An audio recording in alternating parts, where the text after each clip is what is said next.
Seja bem-vindo ao canal do YouTube do Tribunal de Justiça do Paraná. Na história do Judiciário, o nosso entrevistado nesta edição é o desembargador Miguel Kifuri Neto. Obrigada, desembargador, por ter aceito o nosso convite e nós estarmos aqui no seu gabinete hoje conversando um pouquinho sobre a sua história. Desembargador, eu gostaria que o senhor começasse explicando, ou melhor, contando pra gente de uma outra profissão que o senhor atuou muito tempo, que foi bombeiro. Como é que aconteceu isso na sua vida? Eu cumprimento o nosso pessoal da imprensa, minha nova entrevistadora, e dizendo o seguinte: eu entrei em 1969 na Academia Policial Militar do Guatupê. Naquela época ainda nem existia a Academia do Guatupê, era o Centro de Formação e Aperfeiçoamento da Polícia Militar, aqui na Vicente Machado, ali onde mais tarde foi o Dom Bosco, e perto do Hospital São Vicente. Porque ali era o seguinte, a gente ganhava para estudar, né? E eu sempre estudei muito e acabei me direcionando ali para a Polícia Militar. E já na Academia do Guatupê, eu evidentemente me dediquei aos estudos e à atividade policial militar. E declarado aspirante em 71, dezembro de 71, eu fui classificado no Corpo de Bombeiros da Polícia Militar, aqui na Nunes Machado, Corpo de Bombeiros de Curitiba, né, que só existia aquele quartel central ali na Nunes Machado. E descobri ali a minha vocação, sempre gostei muito de ser bombeiro, né, oficial da Polícia Militar, servindo no Corpo de Bombeiros.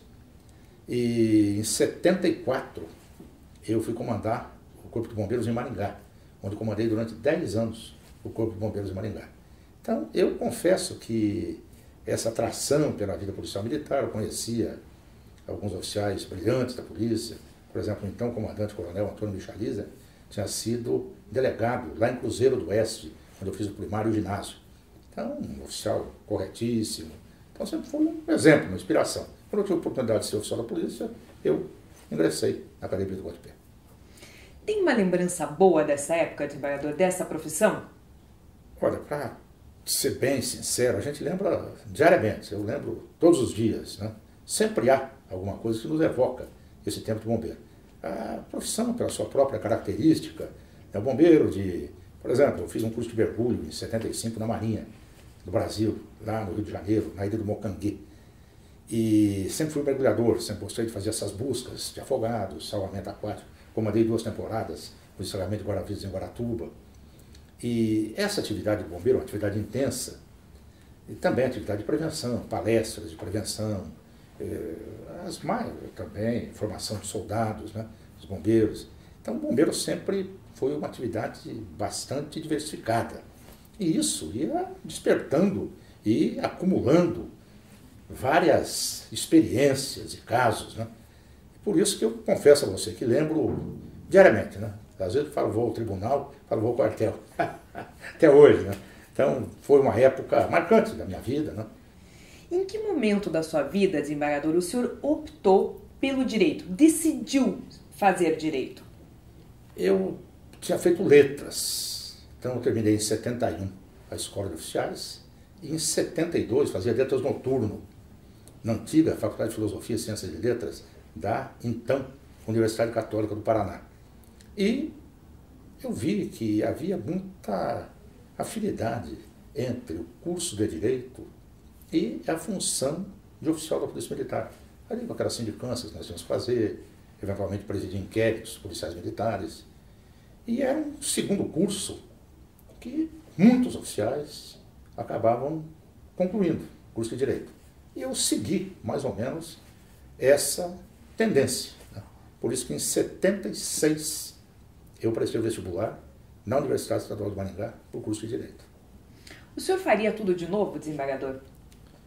Confesso que faria. Eu nunca tive aquela vontade, aquela predisposição de sair do Corpo de Bombeiros. Quer dizer, nunca me senti, não, vou sair ou me preparar. As coisas aconteceram, né? Eu terminei, na época, quando eu terminei Direito, exigia-se um intervalo de 2 anos, ou de formato ou de inscrição na ordem. Como eu tinha aquela vedação legal de obter inscrição na ordem, 2 anos de formatura. Exatamente, me formei em agosto de 81. Em agosto de 83, abertas as inscrições. E eu fiz inscrição no último dia. Então, é aquela história, quando tem para acontecer, que acontecer, acontece, né? E até um amigo, que foi procurador de justiça em Rondônia, que foi lá no meu quartel de furo. A senhora fez inscrição para a magistratura do Paraná. Até aí ele insistiu, eu acabei fazendo. Então, eu faria tudo de novo. É claro que a magistratura sempre me realizou. Então, eu acredito que, já no curso de Direito, durante o curso de Direito, eu me senti próximo da magistratura. Sempre pensava, se eu tiver que prestar um concurso, será um concurso para juiz. E aquilo que eu me identificava mais com a função ali da magistratura, conheci juízes aí paradigmáticos, né? Já durante a nossa faculdade. Então, mas, claro que o bombeiro sempre me realizou. Mas foi uma etapa da minha vida, aquela etapa que se concluiu quando eu tomei posse da magistratura. Daí passei a ser juiz, né, em tempo integral e com dedicação, né, de corpo e alma à magistratura. O senhor foi aprovado no primeiro concurso, desembargador. Como é que foi essa mudança da profissão? Esse período, né, e esses novos desafios da carreira da magistratura? A mudança foi uma mudança brusca, uma mudança aguda e sensível, né? Uma mudança que eu pude experimentar em toda a sua extensão. Durante o concurso, havia a proclamação do resultado. Então, após o último candidato submeter a prova oral, aqui na Sala Crotária Portugal, aqui nesse prédio, só que na sua configuração antiga, antes da reforma. E eu fui o penúltimo a me submeter à prova oral. Daí veio o último candidato e, ali pelas 7h30 da noite, naquele próprio sábado, que as provas orais se encerraram no sábado. Era aquela prova oral com toda a banca reunida ali, o candidato ali na mesinha de sustentação oral, que se aproximava um pouco mais da mesa da presidência, e ali você era arguído por todos os integrantes da banca. E à noite a proclamação. Então imagine a ansiedade para saber se havia passado ou não. Quando eu cheguei para essa sessão de proclamação dos resultados, o então corregedor, o nosso desembargador Luiz Renato Pedroso, que aí vive forte, né, foi presidente do tribunal, corregedor-geral, um juiz integral, né, alguém que é um exemplo da magistratura, ele brincou comigo, falou, quando ele entrou, né, falou, pode arquivar a mangueira, bombeiro. E eu falei, isso aí só pode ter sido que eu passei, né? Mas eu, no início da magistratura, eu saí de uma estrutura onde eu já comandava Maringá, por exemplo, há 10 anos, com aquela atividade diária de comando de uma fração do bombeiro no interior. A gente, depois de 10 anos, dominava ali aquela situação toda. E ingresso na magistratura, uma carreira com a qual eu não tinha nenhuma familiaridade.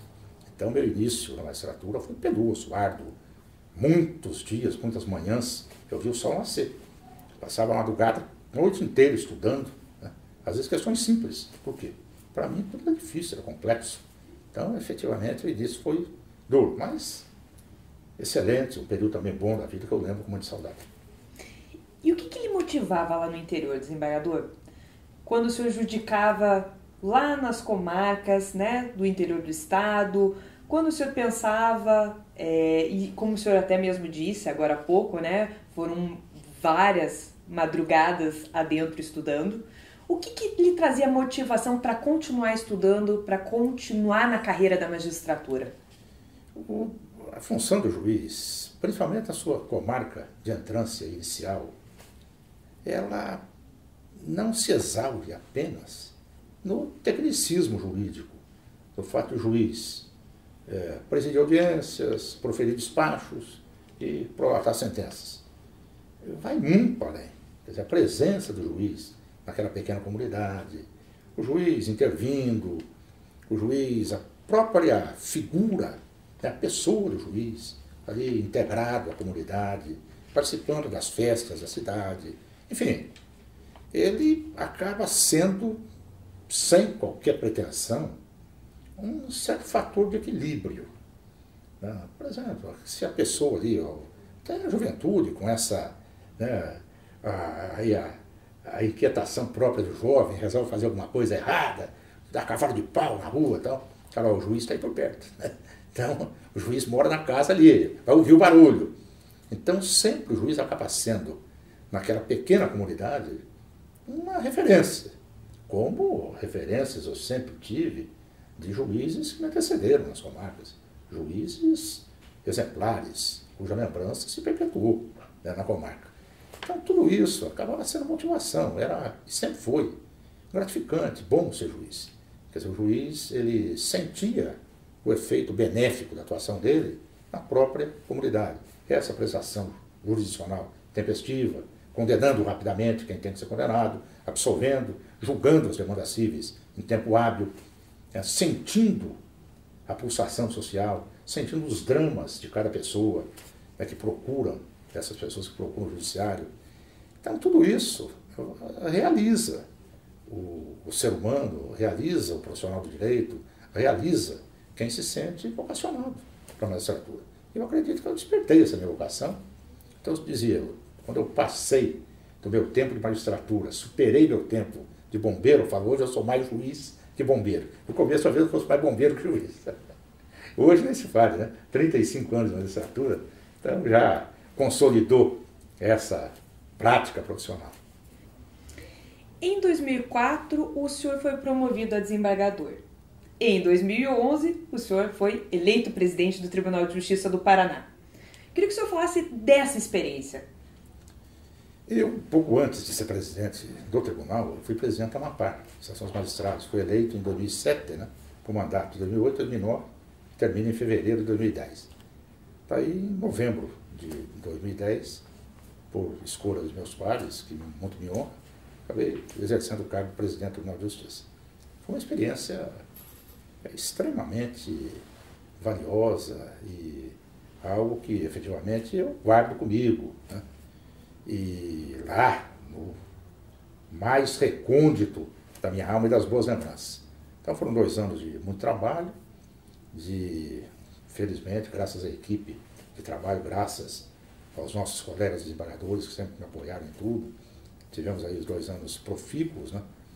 Foi um período extremamente gratificante. Eu procuro, às vezes, nem lembrar muito, né? Porque já faz muito tempo, né? Deixei a presidência em fevereiro de 2013, que era uma outra época. Então, como nós dissemos ainda há pouco, hoje a voragem mutacional da sociedade, os acontecimentos se sucedem com uma rapidez vertiginosa, né? Então, já estou ficando cada vez mais tempo lá, aquele 2011, 2012, vai ficando lá no passado. Mas a lembrança perdura e foi uma experiência em todos os aspectos, né? Administrativa, jurisdicional, essa atividade política do presidente, de relacionamento com os demais poderes, né? Com a própria comunidade, com a sociedade. Então, sempre tivemos aí uma harmonia muito grande. Então, foi um período do qual eu guardo excelentes lembranças. O senhor também é professor. Sempre se dedicou aos alunos, às universidades, e também tem uma outra vertente. Como que o senhor se descobriu escritor, desembargador? Sei que o senhor tem vários livros publicados, né? Muitos deles de responsabilidade civil na área médica, mas como é que foi essa descoberta também como escritor, autor de livros?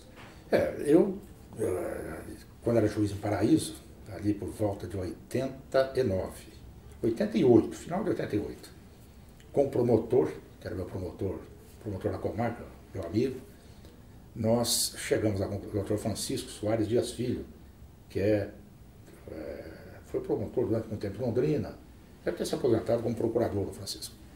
E nós chegamos à conclusão que a gente deveria estudar, um estudo formal, porque a gente, né, aquela vida da comarca, aquela clínica geral, e a nossa atividade acaba sendo absorvente, e nós sentimos a necessidade de estudar. Daí resolvemos nos matricular para a seleção do mestrado em Londrina. E eu tive que fazer um trabalho. As monografias de cada disciplina, concluí essa disciplina com monografia. E uma de Direito Civil 1 foi justamente, eu escrevi sobre responsabilidade civil do médico. E essa minha monografia foi publicada na Revista dos Tribunais e acabou sendo o projeto da minha dissertação de mestrado. Daí, quando eu escrevi a dissertação em 93, defendi em 94, em abril de 94, e mandei para a editora, e a editora, em agosto de 94, publicou a monografia Responsabilidade Civil do Médico. Já está em 10ª edição. E eu confesso que muito daquilo que está na minha dissertação de mestrado, desse meu trabalho, eram as minhas sentenças do dia a dia. Por exemplo, aspectos processuais. Aquilo que eu decidia nas demandas de responsabilidade civil, pesquisava para a sentença. Então, esse meu trabalho aí, acadêmico, né, e nas letras jurídicas, sempre teve uma intrínseca ligação com o dia a dia da magistratura. Desembargador, para a gente encerrar a nossa entrevista, o que o senhor gosta de fazer nas horas de folga? Não vale escrever. Nas horas de folga, eu convivo com a minha família. É claro que hoje a gente lê muito no iPad, né? E vê as notícias. Essa história do WhatsApp também acaba tomando bastante tempo.